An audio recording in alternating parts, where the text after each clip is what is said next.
আজকে আমি গিয়েছিলাম বছরের ফার্স্ট বিয়ে বাড়ির ইনভিটেশনে। হ্যাঁ বন্ধুরা, তো দিনটা ছিল 20শে ফেব্রুয়ারি আর আজকে না সকাল থেকে দেখছি বৃষ্টিও পড়ছে। তো যাই হোক, এখানে পৌঁছে ফার্স্টেই আমি নিয়ে নিয়েছি স্টার্টার আইটেম, যেখানে ছিল চিকেন পকোড়া, বেবি কর্ন, আর তাছাড়াও এখানে আরো অনেক রকমের স্টার্টার আইটেম ছিল। এরপর আমি এখানে নিয়ে নিয়েছিলাম কফি, যেহেতু বৃষ্টি পড়েছিল তো একটু গরম কফিটা খেতে ভালোই লাগছিল। আর তারপর দেখলাম এখানে ফুচকা স্টল দিয়েছে, আর ফুচকা দেখলে কি না খেয়ে থাকা যায় বলো। তারপর এখানে ফুচকা খাওয়া কমপ্লিট করে আবার চলে এলাম যেখানে বিয়ে হচ্ছিল। বিবাহ শুভ সম্পূর্ণ হওয়ার পর আমরা চলে গিয়েছিলাম খাওয়া দাওয়া করতে, মানে মেন কোর্সে।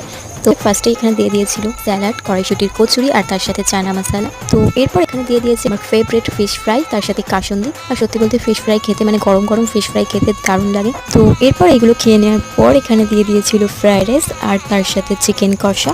আর সত্যি বলতে আজকের প্রত্যেক কটা আইটেম জাস্ট দারুণ হয়েছিল। ও এরপর এখানে দিয়ে দিয়েছিল চাটনি, পাঁপড় আর মানে রসগোল্লা। আর তারপর এখানে দিয়ে দিয়েছে নলেন গুড়ের ফ্লেভারের আইসক্রিম। তো এই ছিল আজকের বিয়ে বাড়ির খাওয়া দাওয়া। তো আজকের মতো ভিডিওটা এতটাই, সবাইকে টাটা।